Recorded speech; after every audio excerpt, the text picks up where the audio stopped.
Hey,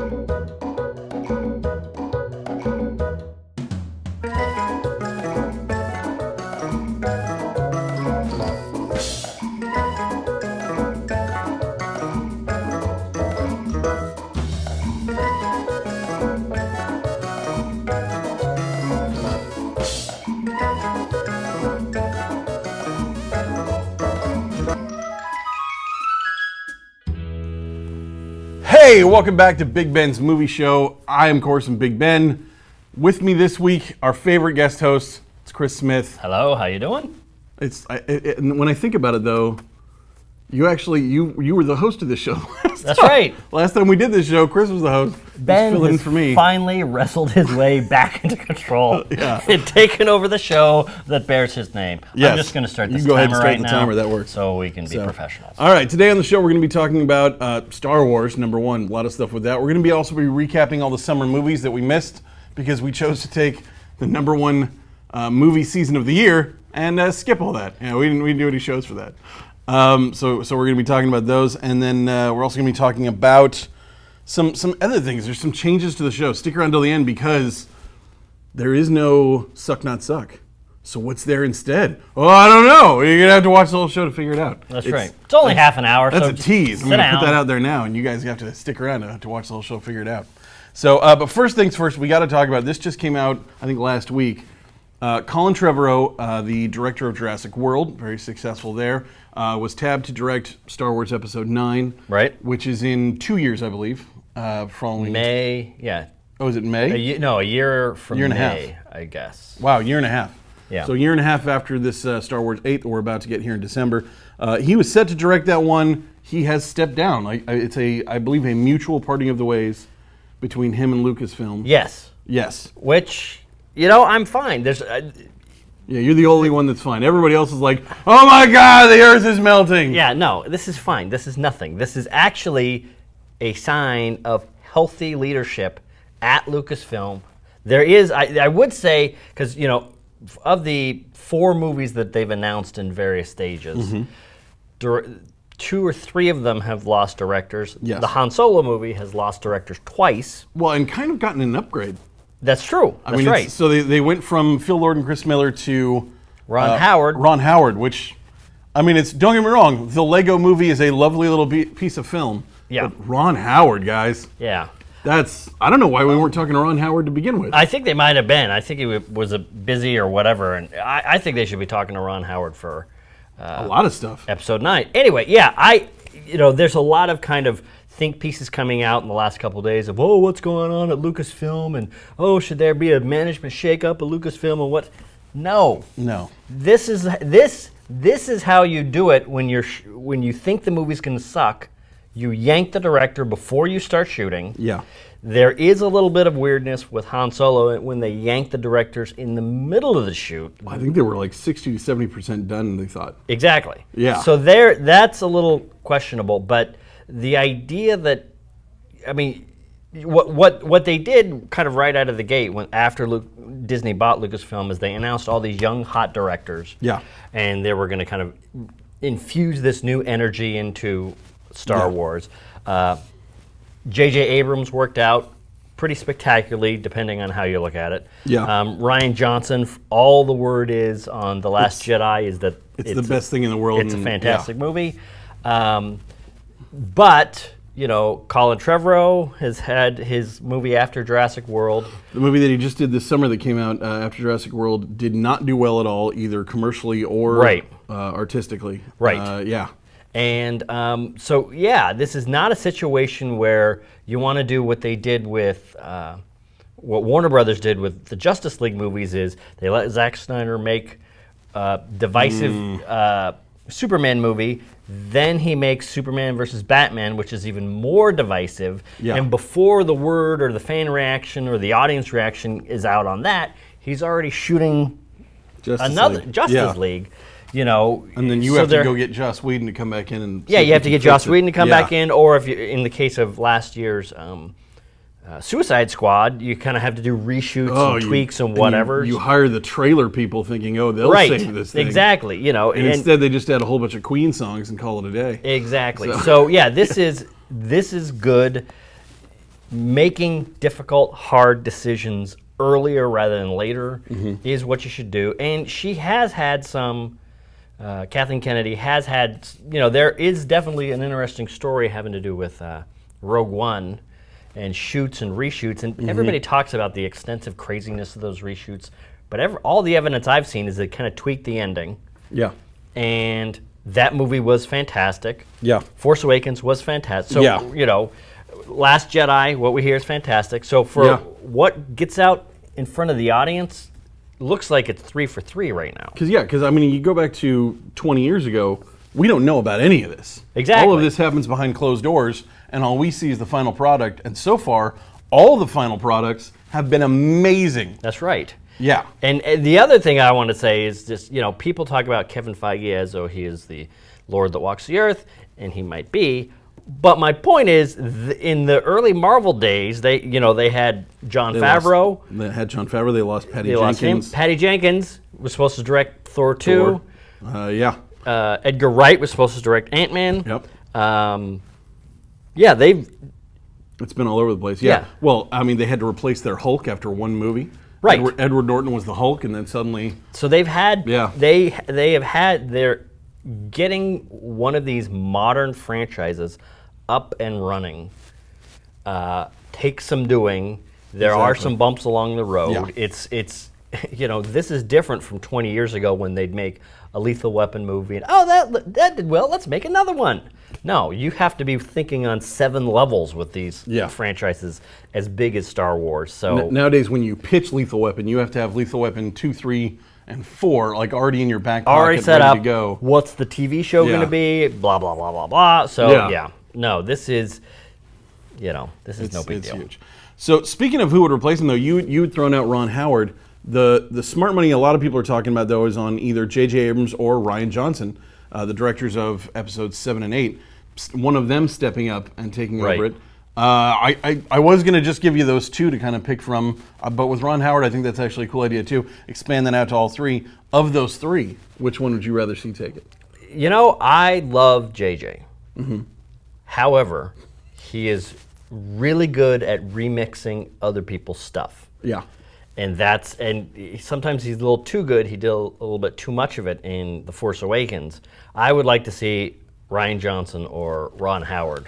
Yeah, I was going to say Rian Johnson too. Just from everything that we've heard about episode 8, it just sounds amazing and wonderful. I mean, J.J. Abrams' comment after he'd gotten the script was, he said, have you ever read something and thought to yourself, damn, I wish I would have written this? Yeah. So knowing that, to me, like as soon as he said that, I was like, okay, let's not put him in charge in any of the other movies then. Right. If the second guy has already written a much better version than he did, he's good. Yeah. Let's leave him in executive producer land. He can be kind of in charge and help direct it and maybe get send him emails and keep him abreast of what's going on, but don't put him in charge of the whole movie. Yeah, let him do what he's doing with the Mission Impossible movies. There you go. He's executive producing them, and ever since he's put his finger on them, they've all been a hell of a lot of fun. Yeah, great stuff. So all in all, I think we both agree Star Wars Episode 9 will be fine, will be okay. If you had to guess, what do you think the issue was? Because I have from several of the podcasts I've heard it's my understanding is that he wanted to take the movie in a direction that Disney did not want to go. They kept going back and forth. He went through 3 or 4 major drafts. Okay. His co-writing partner, who worked on the movie that wasn't so good that I can't remember the name of, left a couple months ago. They brought in a new writer. He and Trevorrow tried to go forward on that.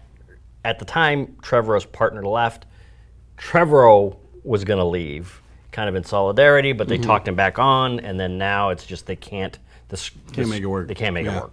I heard the guy who did Harry Potter and the Cursed play. Child. Cursed Child, yeah. So the writer of that they brought in to help fix it. So we'll interesting see. idea. Yeah. I see. My guess was going to be that it had to do with with the death of Carrie Fisher. I know they had to kind of throw out because she was figuring to be huge in episode 8 and 9. Yeah. And I'm assuming then that if you don't have her for 9, you've got to really kind of almost start from scratch if she's a great big character. My understanding is that they had a script. then she died, then they started from scratch again, went through all these iterations. And that's where you hit the hurdles. So, yeah. So, other directing news, kind of a cool thing. Suicide Squad 2, which we had thought for a while might be directed by Mel Gibson. How much fun would that have been? It's Suicide Squad 2. I don't know how much fun it would have been. Anyway. I'm sorry to deflate your balloon. Yeah, no, but the new director that's in there is the director of The Accountant. His name is Gavin OConnor. Did you see The Accountant? I did. I have too. I've actually seen it a couple times because it deals with people that are autistic or at least on the spectrum. And I am actually sort of on the spectrum. My dad has Asperger's. Okay. And I apparently have tendencies, I've been told. You know what? Since the spectrum became like a thing in pop culture, every wife has always said to her husband at some point, Yeah, I think you're on the spectrum, so maybe you are. I do have ADD though, so that's part of it. Have you had a doctor say anything like this to you? I'm officially diagnosed with ADD. Oh, well, so, then. Yeah, I took right, pills for it when I was a kid and stuff. That's 1 for 2. Yeah. So, and my dad is officially diagnosed with Asperger's. Oh, all right. So, well, all right. yeah. Maybe I'm just being insensitive. No, yeah. Chris is a huge dick. Anyway. That's right. But Gavin O'Connor's been given the Suicide Squad movie. I'm, for the most part, I think this is probably going to be a good thing. He did a good job with The Accountant. I'm not familiar with any of his other work, though, so I wouldn't really know what else to compare it to. Yeah. But he did good with The Accountant. I liked that. Looking forward to what you do with Suicide Squad 2. Just basically don't do the first one. Well, I thought you liked the first one, though. That's no. When we walked out, you were all high and mighty on it. You loved it. It was great. I thought it was pretty good. But yeah, no, it's I have since rewatched it. It doesn't hold up. It's rough. It's hard to watch. There's just a lot of choices that were just bad choices. It's not a fun movie. It's not a fun movie, but even to the point of scenes where the Joker's about to torture somebody, and instead of showing that, they just cut away. Yeah. And you're like, why? Now the Joker is scary. Now the character is scary. Now I'm filled with a feeling. Make me feel something. And they were like, nah, just listen to Queen. We got some Queen songs. That's right. He played some more music. So, yeah. And the last one here for the headlines to start the show. Purge movies. They're actually going to be making more of these, which I assume after the last one, I was like, it's a slam dunk. Why wouldn't you?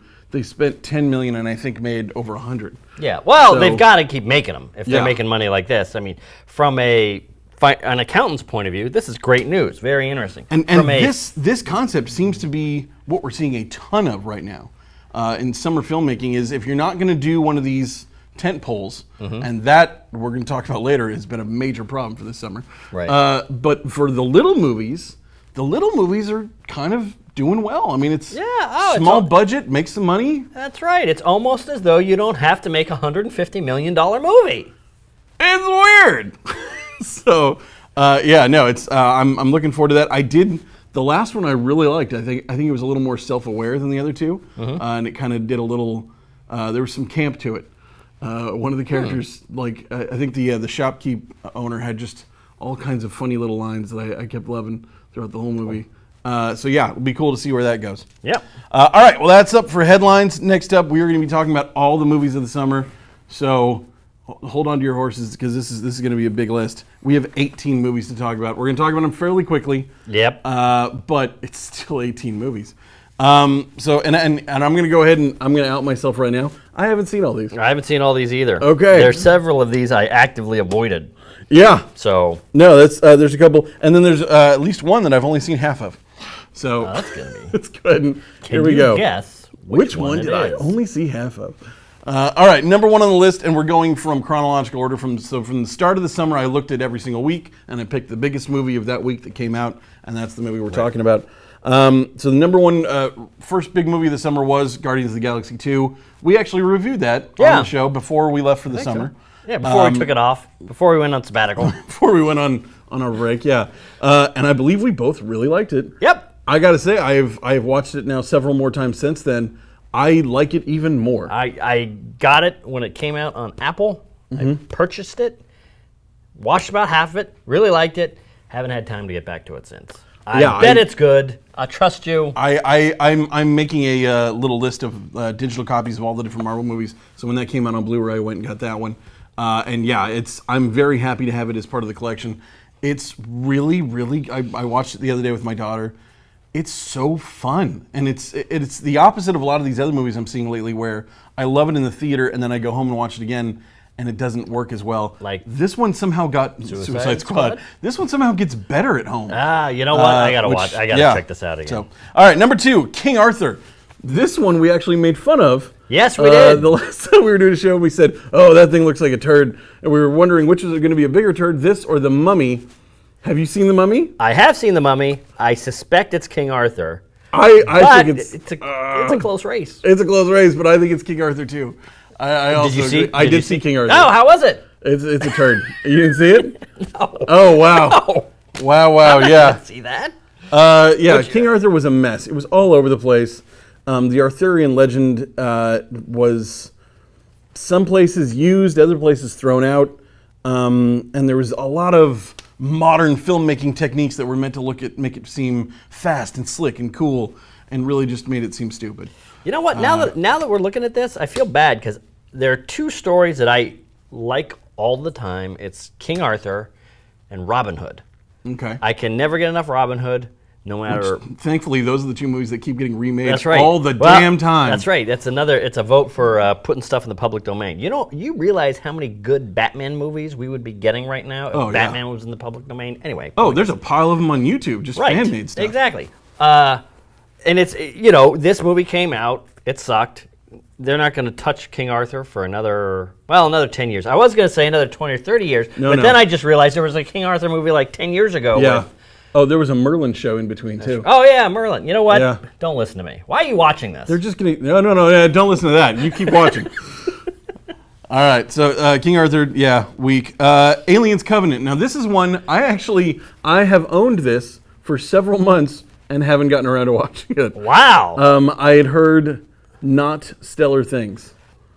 There are moments of it that I liked. Mm-hmm. It's fine, but it's just like, I don't need a trilogy to tell me the backstory for Alien. I don't need it. I am in favor of no more prequels because right off the bat, you are lessening the stakes of the movie by letting me, because I already know most of the time who's going to live and who's going to die. Right.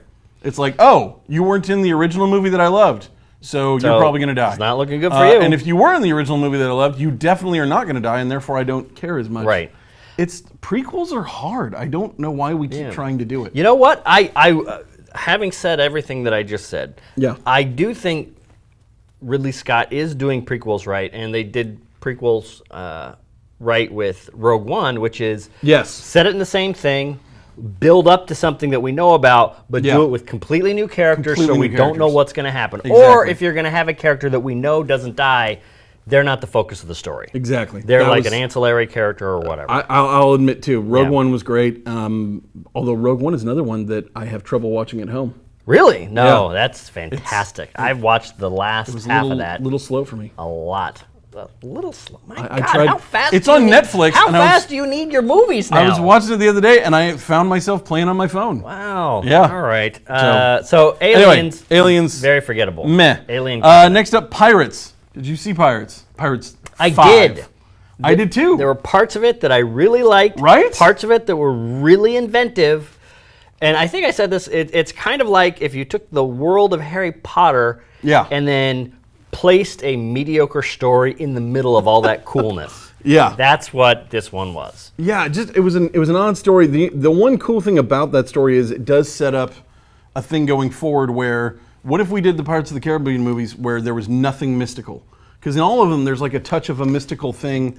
And this one seemed to hint at the idea that we've now done away with all that. That is insane. You might be, maybe I missed that. Maybe I'm forgetting that. If that's the case, that is the dumbest thing to happen in movies in 2017. The only reason those movies are good or have some little bit of surprise or something is the magic. Is the magic. It's like, hey, we're going to make Indiana Jones movies, but forget about archaeology. No more Ark of the Covenant. No more Head of the Staff of Ra. No more nothing. We're just going to look for aliens. We're just going to look. No more. No. We're No more swing aliens. with the monkeys. No more aliens. We're just going to have swinging with monkeys and Indiana punching Nazis. Jones travel around the world on slow planes, going to places where nothing magical happens. With dots, little red dots traveling. That's right. Yeah. This is where he had his layover in Denver. There you go. All right, next up, Baywatch. So this movie, as much of it as I have seen, hint, hint, this is the halfer. So the first part of this, I actually, because here's the thing, this is one of those movies where I go in having a negative opinion because of all the crap that I've heard. Right. And I'm like, okay, here we go, let's start watching this. And I'm watching it, and I'm laughing, and I'm having a good time, and I'm very impressed with Zac Efron's body. The dude has muscles that I didn't know existed. All right. Like, he does this. He's got 3 little muscles right here that I don't even know what those are. I don't know what those are either. He is ripped. That's right. Anyway, it's really funny. Him and The Rock are throwing insults at each other that are great. At one point, he actually The Rock calls Zac Efron High School Musical. Which I thought, it's like, cool story, High School Musical. And he walks away, and I'm like, that's a little too... It's one thing when you call them NSYNC. It's one thing when you call them all these other things, which they do, and it's great. And he calls him like a WWF reject or something like that. Right. So they're really on the nose with it. But the problem with this movie is it does eventually have to resemble a Baywatch TV show episode. And this is where it becomes ridiculous. Even as they're saying how ridiculous it is that, hey guys, we're lifeguards. Do you really think we should be trying to bust drug dealers? Right. But they do, and they must, because it is Baywatch. Right. So even as Efron is explaining to you that the plot of this movie is stupid, they forge ahead with it as you're watching it. So that part got rough. Yeah. But, I thought involving the whole backstory of the assassination of JFK was a little much. Also, I might not have seen this movie. That didn't happen. Yeah, none of that happened. There was a lot of boobs, though. A lot of boobs, a lot of butts. At one point, they actually just did a whole little bit about, like, some girl was like, hey, you looking at my boobs? And he's like, what? No. And she's like, look up here, look up here, look up here. And she was like doing that. And there's funny bits in that. Okay. There's some good stuff. Okay. Anyway, next one I think we both will universally say is awesome, Wonder Woman. Yeah, you know what's funny? That's the thing about a movie that's really good is sometimes it's hard to talk about it for long extended periods of time. This is good. Wonder Woman is good. It's Wonder Woman is good. fantastic. Check it out. If you're the 5 people that haven't seen it, go see it. It's great. Very exciting, very interesting. Very exciting, very good. I saw a thing that said that it stole from Captain America, and I'm like, well, kind of. Yeah, it did. But and Captain America stole from how many other comic books? Yeah. Yes, that's a thing and that happens. they're all stealing from fish out of water stories for anybody. So That's right. yeah, That's what happens in culture. it's good. Next one up, The Mummy. This one I did eventually see at home. This was. What did you think? It was exactly what I thought it was going to be, which is like it's a giant special effects mess. Yeah. It was this year's X-Men Apocalypse.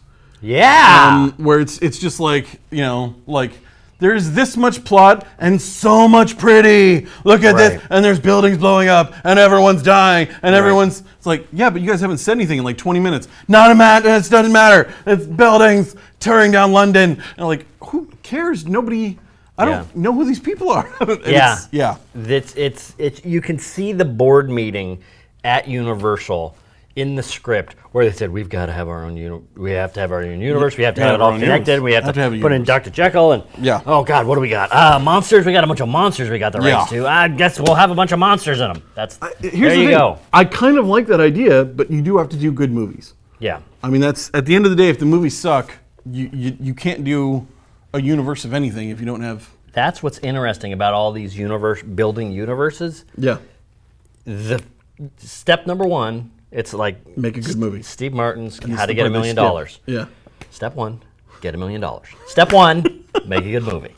Serious. Step 2, make a good movie. That's it. Second good movie that has some connective tie to the first one. And good once movie. You've done that, then now you can start doing it. In fact, if I were them, I would stop announcing this shit. Don't tell us you're going to make a universe. Yes. Make a movie, make a second movie that connects to that movie, and have the fans, because fans love this. When fans figure this shit out, and then there's going to be a web campaign where they're going like, you guys, I think The Mummy and this new Dr. Jekyll movie with Russell Crowe might be related in some way. I mean, they'll go nuts, and it's a huge marketing campaign that, by the way, you pay $0 for. Exactly. Now, here's the other thing: is we're going to skip back to Wonder Woman here for a second. Yeah.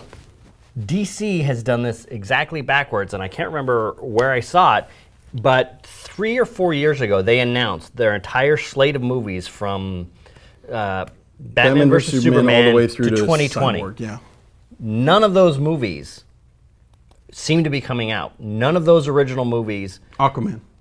Aquaman. That's it. Okay, Aquaman, the second Justice League, not coming out. The Batman. Flash, who knows where it is. Batman was announced afterwards, still doesn't have a release date. Yep. Cyborg, who knows where that is. Green Lantern Corps.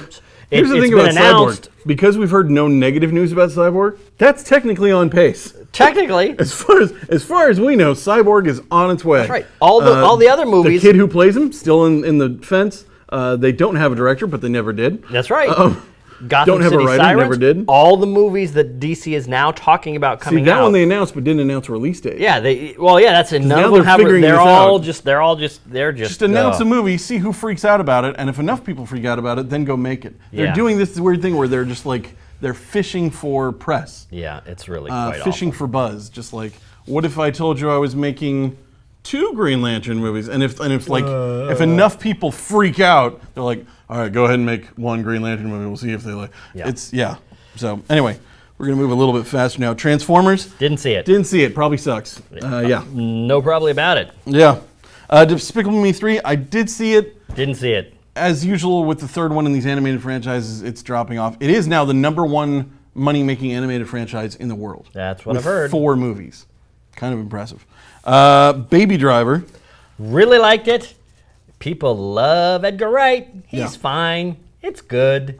It's not the second coming of anything. I don't know. I'm beginning to question didn't even the see it. fervent love of Edgar Wright. He's almost like a genre Wes Anderson. They're good, but they're not. Yeah, like they're put on this weird pedestal. They're praised 50% more than they should be. Yeah. Spider-Man: Homecoming. Holy crap! I love that movie. Yes, it was good. I think it might be the movie that I liked the most this summer. Yeah. It was a lot of fun. It was light. It was interesting. It had stakes, but it wasn't like, oh my God, we've got to do this or we're going to end the world or end the universe. No. Yeah. It's good. Yeah. It's fun. And damn, Michael Keaton is good in that movie. Oh, So good. that might be it. You get a good villain and you get Michael Keaton really firing on all cylinders. I'll watch any movie that does that. I'd watch Michael Keaton read the phone book. So, Right. yeah, he's good stuff. War for Planet of the Apes, Chris's pick to be the top box office movie of the summer. God, why? I don't remember that. You almost said Wonder Woman. It would have been much better if you said Wonder Woman. Wonder Woman technically won domestically. So, yeah, not worldwide. That was Guardians. Well, point is, War for Apes was Planet of the good. Apes was a fantastic, Really good movie. fantastic movie. It was a great movie. It should have made a lot more money than it did. The thing that breaks my That's heart, another one. That one made very little money, but everybody seemed to like it that saw it. right, which breaks my heart because I think we might not be getting any more Planet of the Apes movies, and these 3 movies were fantastic. Yeah, especially the second 2. Yeah. So, yeah. Dunkirk. Interesting movie. Speaking of overpraised, Yeah, that one came out and everybody was like, this is the greatest thing Christopher Nolan has ever done. I don't know if it's the greatest thing Christopher Nolan has ever done. It's interesting. Basically, in my mind, Dunkirk was the first 5 minutes of Saving Private Ryan if it would have made into an entire movie. right? Where That jumps back and forth through time. Yeah. In these elastic time things. But it's more of an experience than a story. Yeah. Where it's more of a, I mean, they really want to shock you and make you feel like you're there in the foxhole, in the boats, in the on the water, and it does a good job of that. right. Probably not a great. My brother walked out of it and he was pissed. He was like, "Name one character in that movie." And I was like, Exactly. they don't have any names. They did that on purpose. I was not super happy with it. It was a very cold, chilly movie. Yeah. As is War. Girls Trip. Didn't see it. Heard it was great. Didn't see it. Heard it was great, and was intrigued that this movie and Rough Night were very similar pitches. I'm assuming Yes. at one point of like it's a bunch of girls and it's like The Hangover and they go out and have a crazy night. And then one movie went off and was like, and let's cast a whole bunch of white women. And the other movie went out and cast an entire cast of black women. And the movie with the black people did way Crushed them. better. Crushed. Holy crap. Crushed them. Not even close. Like it was 20 million to 130 Something million, and- it was, not even, it was ridiculous. And here's the thing, nobody said Rough Night was great. No, And I had a it lot wasn't. of people who said Girls Trip was lots of fun. I'm going to see Girls Trip at some point now, Yeah. just because of what And everybody said. Tiffany Haddish, who was in that movie, who was also in Keanu. Right. She was, I've now seen her do interviews and stuff too. She is charming as hell. Really? I think she's funny and interesting. She's somebody on my to-watch list. Valerian, City of 100 People Who Didn't See the Movie. I saw it. Oh, beautiful, beautiful movie. Unbelievable special effects. The world that they create is so great. But when you cast someone who is a literal void of charisma, his name is... Dane DeHaan? Yeah, I guess so. Yeah. He's so uncharismatic, his own lack of charisma swallows his name in my memory, so I can't remember who he is. I'm not a big fan of the girl they cast either. Yeah, she's meh. No. But yeah, this movie is, it's Yeah. one of those things that look, it's kind of like a Jupiter Ascending, Okay. which it is beautiful to look at, but that story, ugh. Well, no, that movie needed to be like 3 other movies. I It might have been. I think if you made Jupiter Ascending 3 other movies, there's actually something. I'm sure that, yeah, there was something going on there, like everything the Wachowskis do at this point. There's something going on there, something interesting, but what shows up on screen is not the thing we need. Atomic Blonde. I didn't see it. It was fine. I heard really good things, but I didn't hear. Everybody was excited to go see it, and then nobody was excited when they came home. That's right. So yeah, Didn't do that well, from what Dark Tower. This is one I was kind of bummed by, as somebody who's read half the books. Yeah, I was really bummed. They changed it from like a really complex and interesting story into basically a young adult novel. This was like they Hunger Games, a Stephen King novel. This is one of the weirdest. I think they were working on The Dark Tower back when I still wrote on entertainment, like 15 years ago. Well, that was when they were going to do a movie and then a TV series and then a movie. Oh, that was after. That was even after. It was before. It was just that we're going to do a movie. Then that fell through, and then it was going to be this huge thing. And Ron Howard was going to do it. Ron Howard's going to direct. Yeah. And this, everybody was all rah-rah after Lord of the Rings showed you could do this kind of thing. Yep. Then that fell through, and then it's like they write this weird story that takes place after all the novels, and just what a weird train wreck of a... Kind of a waste of really good intellectual property and really good acting, I think, from the 2 actual leads. I thought McConaughey and Idris Elba both were great. Yes. I thought they really chose to make McConaughey less scary than I think he was. Like, when he's on screen, he's quite scary. Yeah. And then every time they had a chance to make him really scary, they pulled back and they got scared. Yeah. Like we should have seen him cook the mom. Like, you find out later that he killed this kid's mom and cooked her to ashes. Right. And you're like, well, why didn't I see that? That sounds like something interesting. Because then it would have been rated R. Then it would have been rated R, and we would have lost all the kids, which apparently is what we were going for some reason. And last one up, and again, one I haven't seen in movies in a while. Logan Lucky. Did you see it? I did. It was fun. It was fun. It was fine. Looked fun. Looked cute. Yeah. So. It was kind of a country Ocean's 11 a little bit. Okay. Which is, Steven Soderbergh, that's kind of what you'd expect. Yeah. It was kind of fun. All right, so that's it for the whole summer movie recap. We're going to go ahead and finish up the show here with 3 quick questions and a new game that I'm going to call Does It Matter? Guess what my answers are? I'm going to ask Chris 3 questions. We're going to talk about it and see, does it matter? So, Chris, this summer was the lowest grossing summer at the movies since 2006. Does it matter? Maybe. The thing is, and this kind of happened to the music industry like 10 years ago, which is you started getting stuff electronically, CD sales started to go down, but the music industry was not really internalizing what was happening, and they kept thinking we can just keep printing CDs and going out, and we'll figure out we'll sue a bunch of people to stop piracy, and we'll figure something out. Is no, the game was changing, and you had to change with it. And they had to change with it. The game does seem to be changing with movies in that they are all a lot of spectacle now. A lot of people, grown-ups used to go to the movies for dramas and mid-range comedies and all this kind of stuff, all of which seems to have gone onto television. Yeah. So it could be a big notice of things to come, or it could be it could just be that there was a lot of hit and misses. I'm going to say no. I don't think it matters, and here's why. So a lot of the movies that they're talking about, and this lowest summer since 2006, they're talking about domestic. That to me is the big difference. The difference is that in the last 2 years, again, the industry changed, just like the music industry, but it didn't go digital, it went international.